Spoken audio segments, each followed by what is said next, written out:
So what I've got going on now is the chain wants to pass through the swing arm actually to make it to there, because the sprocket is lower than there, so I'm going to have to cut a piece out of here, make a channel.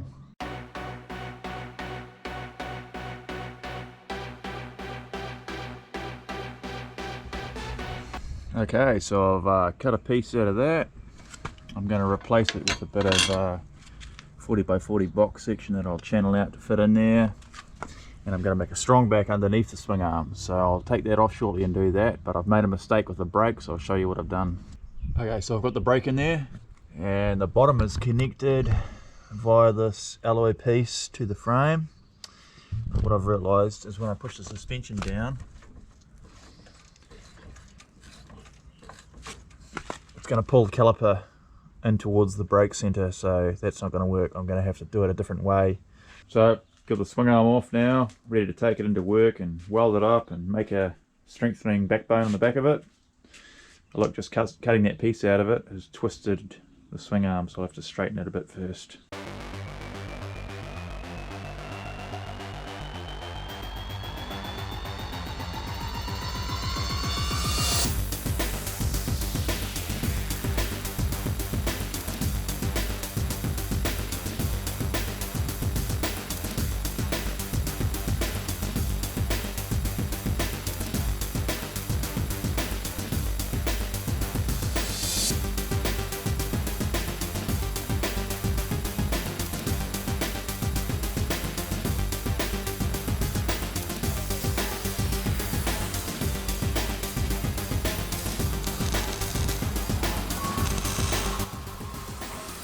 So now I've got that other mount made for the brake caliper.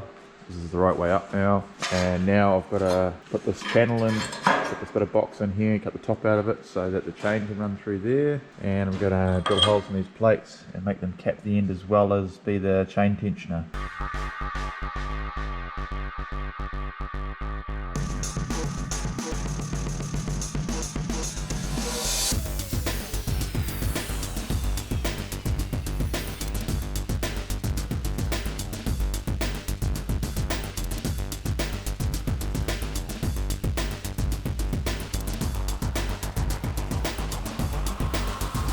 Righto, that's all done.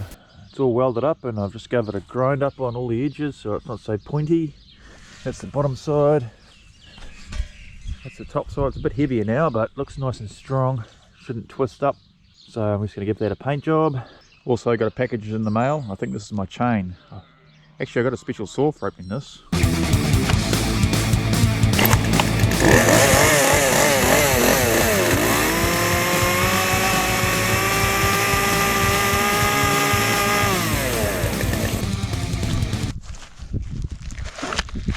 Oh yeah, it is the chain.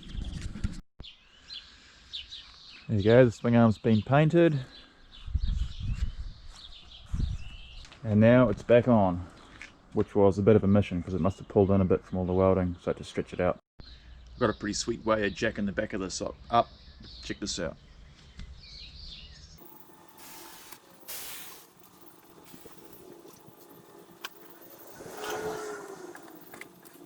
Okay, next thing I've got to do is figure out where these chains are going to go.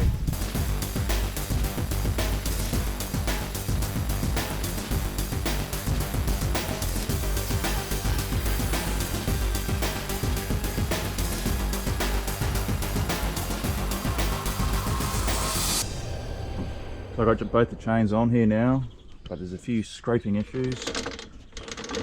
I've got a few bolts rubbing. Disc is super close to here, and just nicking on here as well.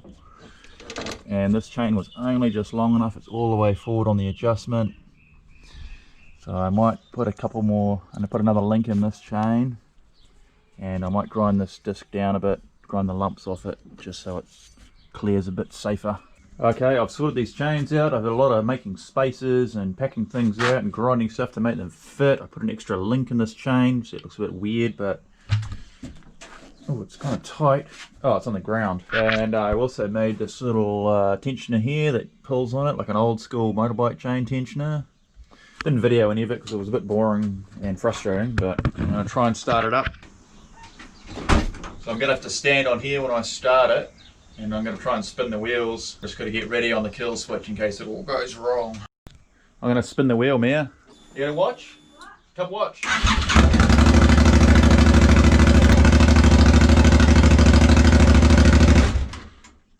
to rev it up a bit maybe.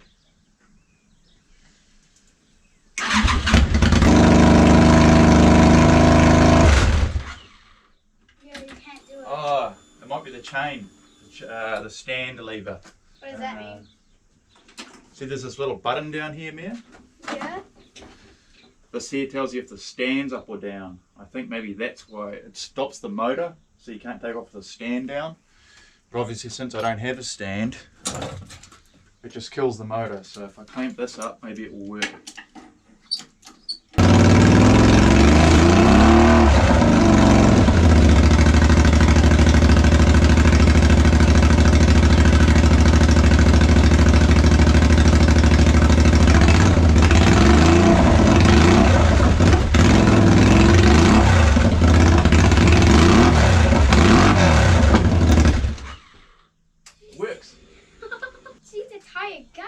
Yeah. Imagine how fast it's gonna be. That was only in first gear. It's got 6 gears. Well, technically, I can drive this thing now. But everything's sort of held together, dodgy. Everything's tacked up. There's no floor. I'm worried about the whole bike half launching through me. So I'm just going to tack some strengthening gussets and stuff in here. Just got a wet towel over here so I don't burn the tank.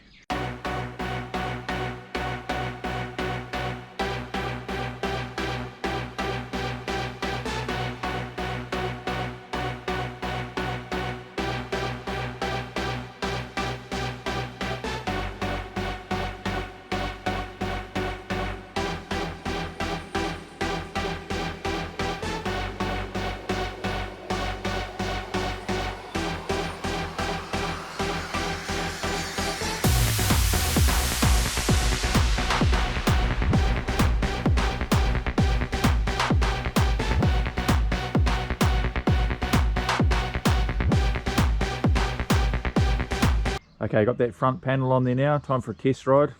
So I might see if I still fit my old motocross gear.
The bolts came out of here. Well guys, what happened is the Schrader valve blew out at the end of this pipe that was just wired in there. It was sort of bound to happen. But yeah, worked for a bit, didn't run very well, and the chains didn't slip. Well guys, thanks for watching. Had fun finally getting to drive it, and been getting a heap of subscribers lately, so that's good, keep it up. Over the next episodes I'll be making brakes, getting rear brakes hooked up, making front brakes, sorting out these, maybe something like this. Some sort of air valve at the front here, and I've got another place where I can ride it, so hopefully I get to do some full test rides soon. That back tyre has got a heap of grip, and the motor feels like it's got a heap of power too, so it's going to be interesting. These front tyres are just smooth though, so I think they're going to sledge, but I've got an idea of putting some 4-wheel drive tyres on and just stretching them on the rim, and yeah, there'll just be a few episodes of making all those parts happen, so stay tuned. See you next time.